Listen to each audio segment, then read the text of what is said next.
여러분은 아마 여러 형태의 초대를 받아본 경험이 있을 것입니다. 뿐만 아니라 여러분들도 누군가를 초대해 본 그런 일도 아마 있을 것입니다. 우리가 살다 보면 초대를 할 때도 있고 초대를 받을 때도 있고 그렇습니다. 아이들이 생일잔치나 그 외에 다른 일로 인해서 친구로부터 초대를 받을 때 그 아이들의 모습이나 감정을 보면 정말 설레는 마음으로 가득한 것을 우리가 볼 수가 있습니다. 무슨 옷을 입을까? 미리 지금 며칠 남았는데도 무슨 옷을 입을까? 그 옷에 대한 관심도 갖게 되고, 그 친구가 나를 초대했는데 나는 어떤 선물을 준비해 가지고 갈까? 이런 생각을 갖게 됩니다. 초대를 받은 날로부터 여러모로 분주한 것을 우리가 볼 수가 있습니다. 내가 초대를 받았다라고 하는 것은 그 친구가 나를 특별한 사이로 생각하고 있다라고 생각이 들기 때문에 그렇게 설레고 기쁜 것입니다. 그래서 뭔가를 나도 준비해 가지고 가야 되겠다 생각을 하고 준비하는 것을 우리가 보는 것이죠. 물론 여러분, 우리가 초대를 받았을 때 초대의 성격과 자리가 다양하기 때문에 초대를 받았지만 가고 안 가고는 자신이 결정할 수가 있습니다. 어른들이 되어 있을 때 이렇게 초대를 받을 때가 있거든요. 그때 여기를 가야 돼 말아야 돼 이런 생각을 할 때도 아마 있을 것입니다. 초대하는 사람이 자기의 어떤 뜻을 이루기 위해서, 자기의 어떤 이익을 이루기 위해서 그 어떤 사람을 자기에게로 초대한다고 했었을 때 그때에는 많이 망설여지게 될 것입니다. 아니면 베풀어 주면서 그냥 서로에게 즐거움을 주고자 초청한 자리라고 했었을 때 그때에는 정말 또 기쁜 마음으로 즐거운 마음으로 가고 싶은 그런 생각이 들 것이죠. 그러니까 누군가가 어떤 방법으로 나를 초대했는지에 따라서 그 초대에 응할 수도 있고 그렇지 않을 수도 있다라고 하는 것입니다. 오늘 말씀을 보니까 하나님께서는 말씀을 통해 사람을 하나님의 은혜로우신 언약으로 초대하고 계십니다. 여러분, 이사야서를 보게 되면 지금 오늘 55장인데 55장 앞에 53장, 54장 이렇게 나와 있어요. 그런데 53장은 순환의 종이라고 우리가 알고 있습니다. 그러니까 이사야 53장을 보면서 예수님께서 탄생하시는 거, 예수님께서 살아가시는 것, 그리고 십자가에 달려서 죽게 되는 이런 모습들에 대해서 미리 이렇게 예언해 놓고 있다라고 해서 우리가 이사야 53장을 볼 때 순환의 종, 순환의 메시아로 우리가 생각하면서 이사야 53장을 읽습니다. 그리고 이사야 54장을 보면은 이제는 그 메시아의 사역으로 인해서 이스라엘 영광의 회복, 이 내용에 대해서 말씀을 전하고 있습니다. 그리고 이제 오늘 본문 이사야 55장에서는 앞에서 미리 말씀하신 구원의 영광에 동참하도록 초대하고 있는 그런 말씀의 내용입니다. 그러니까 순서 배열을 보게 될 때 메시아가 오셔서 구원의 길을 열어 주시고, 그리고 그것으로 인해 영광이 선포되고, 그래서 바로 그와 같은 영광 안으로 초대하는, 그래서 이사야 53장, 54장, 55장으로 이어지는 것을 우리가 보게 됩니다. 이제는 방황하지 말고 영원한 구원과 생명을 부여하는 확실한 언약의 하나님께로 돌아오라고 간절하게 호소하면서 하나님께로 초대하고 계신 것입니다. 하나님이 초대하시는 내용이 바로 여기에 지금 이사야 55장입니다. 이 말씀에서 우리에게 주시려고 하는 내용들을 몇 가지 생각해서 우리가 살피면서 전하도록 하겠습니다. 첫째는 하나님의 초대는 목마른 사람을 상대로 하고 있다라는 것입니다. 목마른 사람을 상대로 초대하고 있다. 여러분 1절 앞에 보세요. 오호라 너희 모든 목마른 자들아 물로 나오라, 이렇게 말씀하고 있습니다. 여러분 목마르다라고 할 때, 목마르다라고 하는 것은 무엇을 나타냅니까? 뭔가 갈급하게 애타게 찾고 있는 자들을 말할 때 우리가 목마르다라는 표현을 씁니다. 특히 여러분 영적으로 구원을 간절하게 사모하는 자들을 말할 때도 목마르다라는 표현을 씁니다. 성경을 보면은 목마른 자들에 대한 내용에 대해서 나오고 있는데, 그 가운데 제가 두 군데만 여러분에게 읽어드리면서 말씀을 전하려고 해요. 시편 42편 1절 말씀 보게 되면은 하나님이여 사슴이 시냇물을 찾기에 갈급함같이 내 영혼이 주를 찾기에 갈급하니이다, 이렇게 말씀하고 있습니다. 하나님이여 사슴이 시냇물을 찾기에 갈급함같이 내 영혼이 주를 찾기에 갈급하니이다. 그 갈급함에 대해서, 하나님을 찾는 그 갈급함에 대해서 시편을 통해 우리에게 말씀하고 있습니다. 그리고 여러분 마태복음 5장 6절 말씀 보게 되면 의에 줄이고 목마른 자는 복이 있나니, 그래서 의에 줄이고 목마른 자는 복이 있나니 그랬어요. 그들이 배부를 것이며 하는 말씀을 하셨습니다. 간절하게 영적으로 사모하면서, 하나님의 은혜를 사모하면서 하나님 아버지를 갈급해하는 이런 사람들에게 복이 있다라고 하는 것을 분명하게 말씀하신 겁니다. 여러분, 우리가 세상을 살아오면서 또 살아가는 동안 사람들에게 이런 갈망이 없는 사람이 누구 한 사람이나 있을까요? 뭔가를 간절하게 갈망하면서 기다리면서 기대하는, 이것이 없이 그냥 모든 것이 나는 다 만족하고 풍족하다, 이 정도면 됐다라고 생각하며 사는 사람들이 누가 있을까요? 나는 아무도 없을 거라 생각해요. 그렇죠? 그리고 여러분 시기적으로 보더라도 이런 갈망이 없던 그런 시대가 있었을까요? 그런 시기가 있었을까요? 나는 전혀 없었을 거라 생각합니다. 모든 시대, 모든 상황에서 모든 사람들은 그 나름대로 간절하게 뭔가 채워지기를 갈망하면서 살아오고 있고 지금도 살고 있다, 앞으로도 그렇게 살아갈 것이다 라고 생각을 합니다. 여러분 보세요. 사람들은 처음부터 무엇인가가 자기를 도와줄 것이라고 생각하면서 도울 것을 찾았어요. 근데 사실 사람들이 무언가가 나를 도와줄 것이다, 그래서 도울 자를 찾는다라고 하는 거, 이것은 하나님이 사람을 만드실 때 그렇게 처음부터 만드셨어요. 처음부터 왜 그러셨느냐면은 하나님이 사람을 만드실 때 사람 혼자 살아가도록 한 게 아니었거든요. 사람이 하나님을 찾기를 원했고 하나님을 만나 하나님과 동행하기를 원하셨거든요. 그런데 사람들은 하나님을 찾아서 하나님 아버지와 동행하기를 원하는데 사람들은 그렇지 않았습니다. 하나님을 찾는 것이 아니라 다른 것을 찾았다라는 것입니다. 여러분 보세요.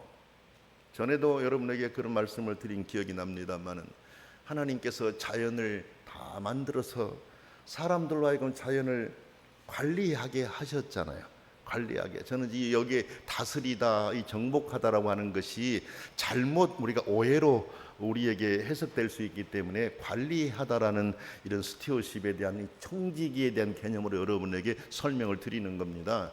왜냐하면 다스리라 정복하라고 할 때 이것이 착취의 개념으로 생각해서 자연은 인간을 위해 주신 것이다, 인간은 자연을 마음대로 착취하면서 사용하고 인간의 부를 축적하며 살아갈 수 있다, 이렇게 생각할 수 있기 때문에 그런 다스림이다 정복하다라는 단어보다는 관리하다는 단어를 여러분에게 지금 사용을 하고 있는 것입니다. 왜냐하면 하나님께서 처음부터 다스리라 정복하라고 하신 것도 이런 관리의 의미가 있기 때문에 그렇습니다. 여러분, 그런데 사람들은 그렇게 하나님께서 잘 관리하면서 돌보면서 살아가라고 했던 그 자연인데, 그 자연에게 기대면서 그 자연을 의지하면서 그 자연이 자기에게 복을 줄 것이다라고 생각하면서 그것들을 신으로 알고 섬기는 이런 삶을 살게 됐다라는 것이죠. 얼마나 인간이 어리석은지 몰라요. 하나님께서는 하나님을 갈망하면서 하나님을 찾으면서 하나님 아버지를 의지하면서 살도록 그렇게 하셨는데, 사람들은 하나님이 만들어서 인간으로 하여금 관리하게 한 그것을 신으로, 그것이 자기에게 도움을 줄 대상으로 알고 섬겨왔다라는 것입니다. 참 어리석다라는 걸 우리가 보게 됩니다. 하나님의 선민이라고 하는 이스라엘도 그랬습니다. 그래서 하나님은 이제 매우 강력하게 모든 사람이 그 목마름을 해결할 수 있는 근원으로 나오라 라고 분명하게 초대하면서 말씀하고 있습니다.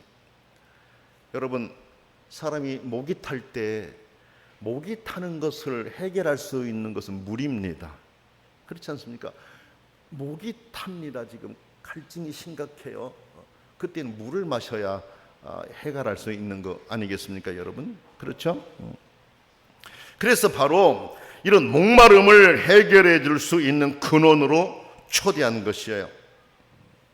물로 나오라고 말씀하신 겁니다.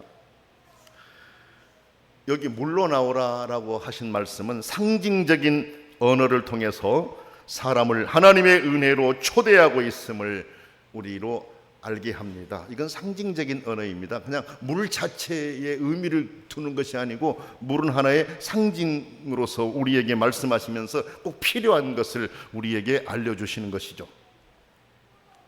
여러분, 여기에 물이 그렇게 상징적인 것이다라는 걸 우리가 알려고 하면은 이미 이사야서에서 물을 어떻게 사용하고 있었던가, 이걸 우리가 살펴봐야 돼요. 그렇죠?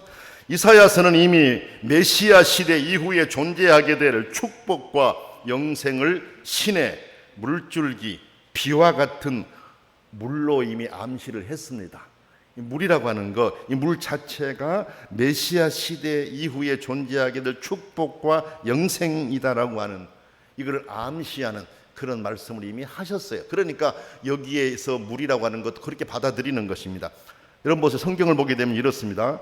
이사야 35장 6절 말씀 보니까 그때에 저는 자는 사슴같이 뛸 것이며 말 못하는 자의 혀는 노래하리니 이는 광야에서 물이 솟겠고 사막에서 시내가 흐를 것임이라.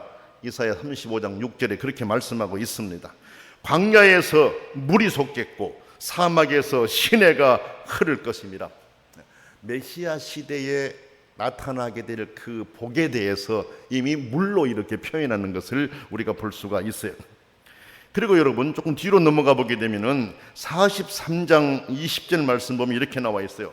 장차 들짐승 곧 승냥이와 타조도 나를 존경할 것은 내가 광야에서 물을 사막에서 강들을 내어 내 백성 내가 택한 자에게 마시게 할 것임이라 그랬습니다.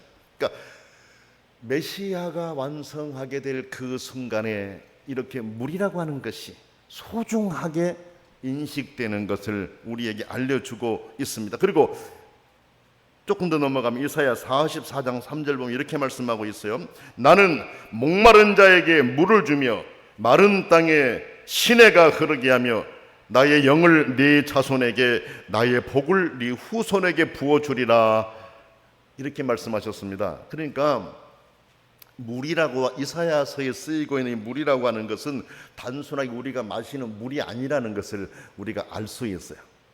그렇잖아요. 그러므로 여기에 나와 있는 물, 이사야 55장에 나와 있는 물은 메시아가 이룰 구원을 의미한다. 이렇게 봐야 됩니다. 메시아가 이루어 주실 구원. 그러니까 우리가 사는 세상에 목마름이 없는 때가 없었고 목마름이 없는 사람이 없었다라고 하는 거 앞에 한번 생각했습니다. 그러므로 하나님께서는 모든 인류가 자신들이 가지고 있는 근본적인 문제를 해결하기 위해서 예수 그리스도의 품으로 나와야 된다라고 하는 것을 말씀하시면서 그렇게 초대하고 계신 것입니다. 우리는 예수님께서 수가성에서 한 여인을 만난 사건을 잘 알고 있습니다. 그 여인은 매우 지쳐있는 여인이었습니다. 그 여인은 그 순간에 그 문제가 해결되지 않는다면 살아갈 수 없는 절망 가운데 있었던 그 여인이었습니다. 예수님은 그 여인을 만나기 위해서 그곳으로 가셨습니다. 여러분, 우연이라고 보면 안 됩니다. 나는 예수님께서 그 여인을 만나기 위해서 일부러 그 길을 선택했다고 봐요. 제자들이 막았어도, 가지 말라고 했어도 예수님께서는 그곳으로 가셨습니다. 왜? 그 여인을 만나야 했으니까. 이 여인이 지금 심각한 상태의 좌절 속에 살고 있었기 때문에 예수님께서 그를 만나러 갔는데 그 여인을 만났지 않습니까, 여러분? 수가성의 우물가에서 만나서 대화를 하잖아요. 요한복음 4장에 그 내용이 나오죠. 그래서 지친 수가성의 한 여인이 예수님을 만나고 예수님께서는 갈급해 하던 그 여인에게 네가 만일 하나님의 선물과 또 내게 물을 좀 달라고 하는 이가 누구인 줄 알았더라면 네가 그에게 구하였을 것이요 그가 생수를 내게 주었으리라. 요한복음 4장 10절에 그렇게 말씀하세요. 그리고 예수님께서는 또 그 여인에게 내가 주는 물을 마시는 자는 영원히 목마르지 아니하리니 내가 주는 물은 그 속에서 영생하도록 솟아나는 샘물이 되리라. 요한복음 4장 14절에서 그렇게 말씀하십니다. 그 여인을 만나가지고 내가 주는 물을 마시는 자는 영원히 목마르지 아니하리니 내가 주는 물은 그 속에서 영생하도록 솟아나는 샘물이 되리라 말씀하셨어요. 그 여인은 마실 물을 길러 오면서도 고달팠었고 괴로웠었고 살아갈 의미를 놓치면서 살았던 그 여인이었었습니다. 그런데 예수님을 만나서 진정한 물, 영원한 생수를 소개받게 되고 그 안에서 그의 삶이 바뀌는 것을 우리가 알 수 있잖아요. 여러분들 요한복음 4장을 한번 그 집에 가서 읽어보시게 되면은 그 여인이 사람들 만나기도 두려워서 그 뜨거운 대낮에 사람들을 피해가지고 물 길러 왔지만은 예수님을 만나고 생수를 경험하고 나서는 마을로 돌아가서 사람들을 자신 있게 만나잖아요. 자신 있게 만나면서 그들에게 오히려 예수를 전하는 것을 우리가 볼 수 있습니다. 본문의 물은 바로 주님께서 말씀하신 이 물을 의미한다 이렇게 봅니다. 우리는 이미 물로 나오라고 하신 하나님의 그 은혜의 초대에 응해서 하나님의 은혜를 누리고 있습니다. 그 초대에 응해서 우리는 이 자리에 나와 하나님 아버지를 예배하고 있지 않습니까? 그래서 우리는 사실은 복받은 사람들입니다. 하지만 그렇지 못한 사람들이 세상에 아직도 많습니다. 하나님이 초청하시지만은 초청에 응하지 않는 사람들이 너무나도 많습니다. 그들에게 우리는 전해줘야 됩니다. 하나님의 초대를 그들에게 알려줘야 됩니다. 그렇지 않습니까? 두 번째, 오늘 말씀을 통해서 우리가 알 수 있는 것은 하나님의 초대는 은혜로 주어진 선물이다라는 거죠. 그게 1절 하반절에 나와 있어요. 여기 말씀을 보니까 사먹다, 사다 이런 단어가 나와요. 사먹다, 사다. 그렇죠? 그래서 여러분 이거는 되게 이제 그 거래할 때 사용하는 용어잖아요. 그죠? 이런 장에서 사용한다든지 아니면 가게에서 사용한다든지 이때 사다, 사먹다 이거 용어가 사용되는 건데 이 언어를 선택해 가지고 하나님의 은혜로 초대를 쉽게 설명하고 있는 것을 우리가 볼 수 있습니다. 여러분 이 내용을 통해 우리가 확인할 수 있는 것은 그래. 일단 하나님의 구원의 은혜는 공개되어 있다라는 것입니다. 산다라고 했었을 때 이건 공개되어 있다라는 것을 우리에게 알려주는 것입니다. 여러분 뭐를 살려고 할 때는 감춰져 있는 걸 사는 건 아니잖아요.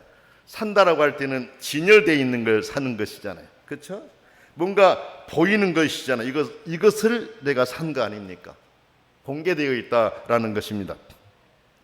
그러므로 하나님의 구원의 은혜도 이미 다 보고 알도록 공개되어 있다라는 것을 말씀하신 거죠. 그렇죠? 그리고 공개될 그리스도의 사건을 말씀하신 것입니다. 그런데 차이가 있어요. 다른 것들은 돈을 주고 사지만은 여기서 말씀하신 것은 그게 아니잖아요. 값을 지급할 필요가 없이 가지면 된다라는 것입니다. 그 이유는 하나님께서 이미 값을 지불하셨기 때문에 그런 거죠. 앞으로 예수 그리스도 사건을 통해 값을 지불하실 것을 말씀하신 거죠. 여러분, 예수 그리스도를 통한 구원은 우리에게는 값없이 받은 은혜이지만 하나님은 이미 예수 그리스도의 십자가를 통해 값을 지불하신 거잖아요. 지급하셨습니다. 그것을 우리는 값없이 갖는 것입니다. 값없이 받는 것입니다.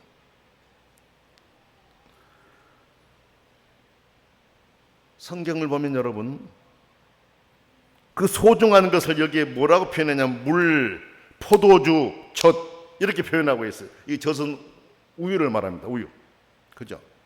그러니까 여기 사용된 단어들은 그냥 물, 포도주, 젖 이걸 자체를 말하는 게 아니라는 걸 여러분이 알아야 돼요. 앞에 물도 그렇다는 설명을 드렸던 것처럼 여기 포도주와 젖이라고 하는 것도 바로 그 자체, 포도주를 사라, 젖을 사라, 우유를 사라 이게 아니라는 겁니다. 당시 이스라엘인들에게 매우 필요했던 것들이죠. 지금 우리 한국처럼 물이 이렇게 흔하게 물을 구할 수 있는 그런 게 아니니까 결국은 이렇게 틀을 통해 가지고 과일을 통해서 나오는 즙이라든지 이런 걸 통해서 짐승을 통해 나온 우유라든지 이런 걸 통해서 해결할 수 있는, 이게 그때 그 당시의 모습들이었음을 성경을 통해 우리는 확인할 수가 있어요. 그러므로 여기 포도주와 우유, 이것은 물질 그 자체가 아니라 하나님의 은혜가 가지고 있는 풍성함과 소중함을 말씀하신 겁니다. 놀라운 것은 그 풍성하고 소중한 하나님의 은혜는 인간의 공로가 아니라 하나님의 은혜로 주어진 것이다라는 거죠. 이것을 우리에게 분명하게 알려주고 있습니다. 오늘 우리는 하나님의 그 사랑과 은혜로 구원의 길에 들어섰습니다. 그래서 우리는 하나님께서 주시는 그것들로 평안을 누리면서 만족을 누리면서 우리가 살고 있습니다. 영적으로 기쁨 안에 살고 있습니다. 때로는 여러 가지 어렵고 힘든 상황이 있다라고 할지라도 내 마음은 항상 하나님을 향해 있습니다. 하나님을 갈망하며 기대하며 살고 있습니다. 이것은 우리가 그 은혜를 받아서 내 안에 간직했기 때문에 그렇습니다. 세 번째로는 하나님의 초대는 귀를 기울이고 하나님께 나아갈 때 효력이 발생한다라는 것을 2절 뒷부분부터 3절 앞부분에서 우리에게 말씀해 주고 있습니다. 여러분 보세요. 초대를 했어요. 내가 초대를 받았을지라도 그 초대를 거부한다면 그 초대는 나와 상관이 없어지는 것이 돼요. 효력이 없는 것이죠. 누군가 나를 초대했는데 내가 초대를 거부한다면 그 나와 상관이 없어지는 게 되잖아요. 그렇죠? 예수님께서는 그 부분에 대해서 마태복음 22장에서 설명해 주셨어요. 예수님이 천국을 설명할 때 혼인잔치의 비유를 들었거든요. 혼인잔치의 비유를 들면서 이 초대에 대한 내용을 가지고 설명을 하셔요. 천국을 설명하실 때 그것으로 설명을 하십니다. 내용은 이렇습니다. 여러분이 이제 마태복음 22장을 읽어보시면 아시겠습니다만은 혼인잔치를 준비한 주인이 미리 이제 잔치에 참석할 사람들을 미리 초대장을 보내가지고 언제 우리 집에 이런 잔치가 있으니 당신을 초대합니다라고 해서 이제 다 초대장을 보내놓은 거죠. 잔칫날이 다가왔습니다. 잔칫날이 다가와서 성경을 보게 되면은 소와 살찐 짐승을 잡고 잔치를 준비를 다 해놓았습니다. 그리고 미리 초대장을 보낸 사람들에게 종들을 보내가지고 이제 오늘 잔칫날이니까 오십시오라고 해서 이제 데리러 갔습니다. 그런데 그 사람들이 다 거부를 합니다. 갈 수 없습니다라는 거죠. 나는 오늘 다른 데 가서 일을 해야 되고 뭘 해야 되고 이유를 대면서 나는 갈 수 없습니다라고 못 간다고 핑계를 대면서 오지를 않았습니다. 오기를 싫어했습니다. 미리 초청을 하였을지라도 그들이 오지 않으니까 주인은 그들을 포기해버립니다. 그리고 네 거리 길에 서서 만나는 대로 혼인잔치에 오도록 청하라 그랬습니다. 그래서 잔치에 오고자 하는 자들은 다 받아들여서 그 혼인잔치에 손님이 가득했다. 마태복음 22장 1절로 10절에 그렇게 말씀하고 있습니다. 초대를 했지만 거부한다면 할 수 없는 것이다 라는 것을 말씀하신 거죠. 물론 이것은 당시의 유대인들을 하나님께서 먼저 초청하고 초대했지만 예수 그리스도를 거부해서 결국은 이방인들 모두에게 열린 것을 우리에게 알려주신 그런 말씀입니다. 예수님께서 천국을 설명하시면서 이런 비유를 들어 설명하신 것은 하나님의 초대의 말씀에 귀를 기울이고 결단하고 와서 들을 때 자신의 것이 되지만 초대를 했을지라도 거부한다면 그 잔치는 자기와 상관없는 것이 된다라는 이것을 미리 주님은 마태복음을 통해 우리에게 말씀하고 계신 거죠. 여러분, 오늘 말씀에서도 하나님께서는 사람들을 초청하시면서 내게 듣고 들을지어다, 초청하시면서 하신 말씀이에요. 내게 듣고 들을지어다. 그리고 너희는 귀를 기울이고 내게로 나와 들으라, 이렇게 말씀하세요. 너희는 귀를 기울이고 내게로 나와서 들으라. 그리고 뒤에 이어서 하신 말씀이 이 말씀입니다. 그리하면 너희가 좋은 것을 먹을 것이며 너희 자신들이 기름진 것으로 즐거움을 얻으리라 그랬습니다. 그리고 또 뭐라고 말씀하셨어요? 그리하면 너희의 영혼이 살리라 그랬습니다. 너희의 영혼이 살리라. 그러니까 초대를 했을 때 그 와서 그 말씀을 듣고, 그죠? 귀를 기울이고 하나님께 나와 들을 때 너희가 좋은 것을 먹으며 너희 자신들이 기름진 것으로 즐거움을 얻고 너희의 영혼이 살게 될 것이다. 이런 말씀을 분명하게 하십니다. 그렇습니다, 여러분. 하나님은 우리를 향해 풍성한 은혜를 준비하고 계십니다. 중요한 것은 우리가 그 말씀에 순종하고 따라야 한다는 것입니다. 여러분, 사람들은요, 자기 생각이 하나님의 말씀보다 앞서는 경향이 가끔 나타날 때가 있습니다. 그리고 하나님의 말씀을 잘못 이해해가지고 그것이 자기의 신앙이 되어버린 이런 사람들도 있습니다. 하나님의 말씀을 우리가 잘못 이해해서 그것이 내 신앙이 되어버릴 때 그 고치기 정말 어렵습니다. 아주 어렵습니다. 그런데 여러분 보세요. 그 하나님의 말씀을 뭔가 내가 잘못 이해했다라고 하는 것은 누군가를 통해 잘못 들었을 수도 있고 내가 성경을 읽으면서 내 편의대로 해석할 수 있는 거고, 그런데 그것이 네 단계에서 끝나면 이걸 또 다른 사람에게 그렇게 가르칩니다. 이것이 옳은 거야, 저건 틀린, 옳은, 이렇게 가야 된다. 이렇게 되었을 때 우리가 그런 하나님의 말씀에 대해서 잘못된 이해가 나를 꽉 지배하게 되고 그것이 내 신앙관이 되어버린다면 너무너무 어려워요. 왜? 그 신앙관의 잣대를 가지고 모든 것을 판단해버리기 때문에 그렇습니다. 다른 사람들의 말이 들어오지를 않아요. 그것이 기준이 되어버리, 틀린 것이 기준이 되어버리니 얼마나 무섭고 얼마나 위험합니까, 여러분? 정말로 위험합니다. 그렇죠? 우리는 항상 하나님의 말씀이 기준이 돼야 되고 내 자신은 언제든지 깨질 준비가 있어야 돼요. 그렇지 않습니까?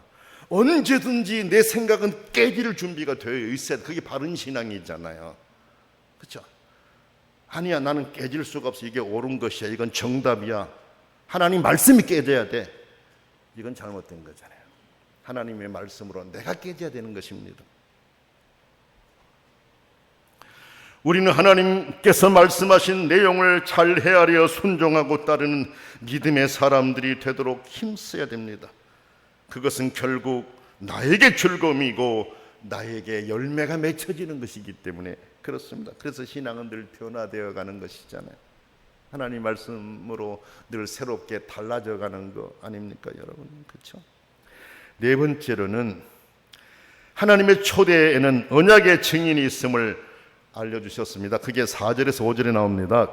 하나님께서 말씀하신 것들이 사실이라고 하는 것을 인류에게 보여주신 사건이 있습니다. 그것은 바로 예수 그리스도가 세상에 오신 사건입니다. 구약에 하나님께서 수없이 많이 말씀하시잖아요. 그런데 그 말씀이 사실이라고 하는 것을 증명해 보이신 사건이 예수 그리스도의 사건입니다. 예수 그리스도가 인류를 살려 하나님께로 인도하는 길을 열어주신 십자가의 사건, 부활의 사건. 그렇죠. 이것은 바로 하나님이 말씀하신 것을 그대로 보여준 증인의 사건이라는 겁니다. 이 사건을 통해 예수 그리스도는 하나님께서 말씀하신 것에 대한 확실한 증인이 되셨고, 또한 하나님이 말씀하신 것을 이루신 구원과 은혜 주체가 되었습니다. 성경이 여기 내용을 보게 되면 그 증인이 다윗으로 이렇게 이제 우리가 생각할 수 있게끔 되어 있잖아요. 다윗으로. 그러나 여기에서 다윗으로 나오지만은 그 다윗 안에 담겨져 있는 의미는 구원자이신 예수 그리스도이십니다. 예수 그리스도이십니다. 그렇죠? 성경이 사실임을 증명해 보이신 분이 바로 예수 그리스도시라는 겁니다. 그래서 오늘 이사야 55장에서 오라, 목마른 자가 오라, 그런 자에게 이런 은혜를 주실 것이다. 실제로 증인 예수 그리스도의 사건을 통해 우리는 이 사실이 확실하게 우리 것이 되었다라고 하는 것을 우리가 알게 됩니다. 사랑하는 성도 여러분, 하나님은 인류를 구원으로 초대하셨습니다. 우리는 그 초대에 응하여 이곳에서 하나님을 예배합니다. 여러분에게 풍성한 하나님의 은혜가 더 넘치고 아직도 그 은혜 안에 있지 못하는 사람들에게 하나님의 초대장을 들고 나가서 우리도 전하고 그들이 하나님께 나와서 같은 은혜 누릴 수 있도록 우리도 사명을 감당할 수 있기를 원합니다. 기도하겠습니다. 사랑과 은혜가 충만하신 아버지 하나님, 갈급한 영혼들, 목마른 영혼들 하나님께로 나와 하나님 아버지가 주시는 풍성한 은혜를 누리라고 말씀하십니다. 오늘 저희들은 하나님의 사람으로 하나님의 아버지의 사랑을 입어 예배하는 자로 섰습니다. 전능하신 아버지가 주시는 은혜로 충만하게 하시고 우리의 삶에 하나님의 은혜로 가득하도록 모든 것들을 선하게 인도해 가시기 원합니다. 이제 저희들도 하나님의 초대장을 받지 못하는 사람들에게 부지런히 전하여서 그들도 하나님께로 인도하여서 그들이 하나님의 은혜를 누리며 살 수 있게 해 주옵소서. 예수님의 이름으로 간절히 기도드립니다. 아멘.